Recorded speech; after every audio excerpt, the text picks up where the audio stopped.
नमस्कार, मैं हूं आपके साथ हिमानी नैथानी। शाम के 5 बजने को है और हम लेकर हाजिर हैं अपनी खास पेशकश 5 का प्रहार, जिसमें आज मैं बात कर रही हूं ऑपरेशन अतीक पार्ट 2 की। पार्ट 2 इसलिए क्योंकि एक बार फिर से वही सिलसिला शुरू हो चुका है। आज फिर 2:30 बजे अतीक निकलता है गुजरात की उस साबरमती जेल से बाहर। कहां जाने के लिए? प्रयागराज जाने के लिए। मतलब ये कि अब उसका जो सबसे बड़ा और जो अंतिम गुनाह था उसके हिसाब को भुगतने के लिए। जी हाँ, ग्राफिक्स के जरिए हम आपको वो दरअसल बताते हैं कि किस तरह से दरअसल थर-थर कांप रहा था जब साबरमती जेल से बाहर आया अतीक अहमद, और क्यों उसने कहा कि ये दरअसल मुझे मारना चाहते हैं, ये मारना चाहते हैं, और यही दरअसल जो साजिश है वो दरअसल वो रच रखे हैं। तो थर-थर कांप रहा था अतीक, और अच्छी बात है कि अगर माफियाओं के भीतर, गुंडों के भीतर ये डर बैठ रहा है तो, और यही बात न केवल अतीक अहमद बल्कि उसका जो पूरा परिवार है वो भी समझ चुका है। उसकी बहन आयशा नूरी की अगर बात करें या भांजी उजिला की अगर बात करें, यही कारण है कि वो सरेंडर के लिए अर्जी लगाते नजर आ रहे हैं। लेकिन पेशी के लिए अतीक को प्रयागराज जो है वो लेकर आया जा रहा है। वही रूट, वही तमाम चीजें, वही प्रोसेस जो दरअसल फॉलो किया जा रहा है। साबरमती जेल से अतीक को लाया जा रहा है। आज सुबह सुबह जब पहुंच जाती है वहां पर यूपी एसटीएफ की जो टीम है, माफिया अतीक को प्रयागराज कोर्ट में दरअसल पेश किया जाएगा। उमेश पाल हत्याकांड में अतीक की ये पेशी होनी है। प्रयागराज पुलिस कोर्ट से अतीक की रिमांड मांगेगी। तो रिमांड मांगेगी तो ऐसे में क्या वो यूपी की ही जेल में रहेगा? ये भी एक यहाँ पर बड़ा सवाल होगा। बार बार पेशी के लिए लाला ले जाना, ये अपने आप में एक बड़ा चैलेंज है, बड़ा टास्क है। उमेश पाल केस में वारंट बी जो है वो दरअसल जारी किया गया था। एक प्रदेश से दूसरे प्रदेश आप ले जा रहे हैं तो आपको वो परमिशन की भी जरूरत होती है। वो परमिशन जो है वो भी लेनी यहाँ पर जरूरी होती है, और इसी को लेकर दरअसल पिछली बार हमने देखा था कि जो वो एक कंफ्यूजन है वो भी दरअसल पैदा हो गया था। तो ये वो तमाम जो रूट है, साथ ही साथ वो तमाम जो जानकारी है वो हम आपको यहाँ पर दे रखे हैं। अब यहाँ पर जो कुछ सवाल खड़े होंगे वो भी हम अपने मेहमानों से करेंगे, लेकिन पहले उससे जुड़ी एक रिपोर्ट आपको दिखाते हैं।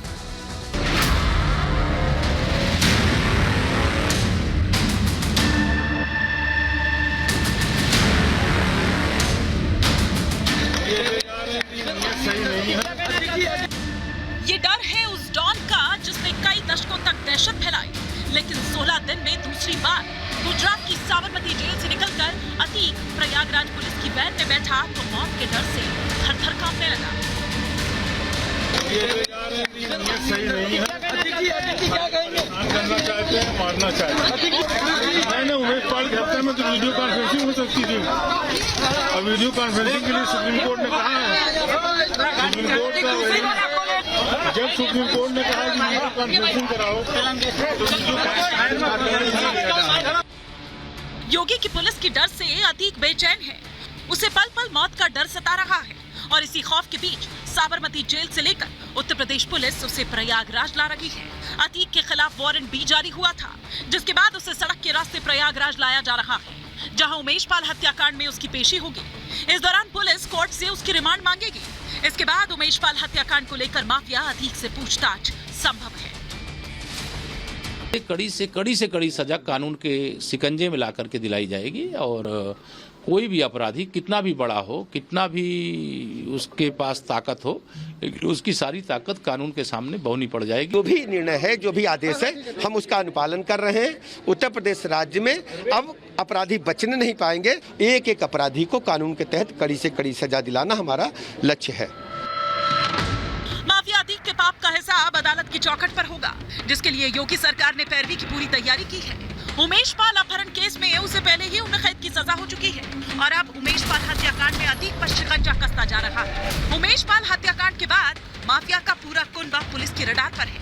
उसके कई करीबी सलाखों के पीछे हैं, और योगी की पुलिस के डर से अतीक की पत्नी, उसका बेटा असद और उसके शूटर्स भागे भागे फिर रहे हैं। लेकिन अब अतीक प्रयागराज आ रहा है।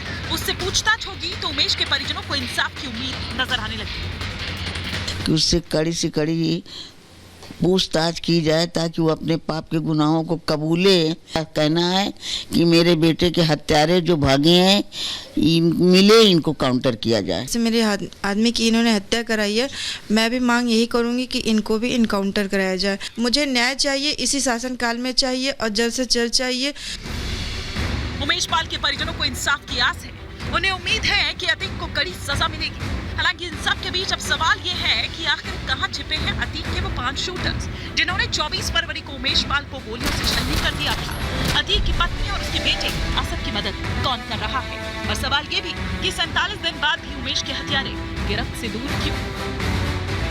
Bureau report, Republic Bharat.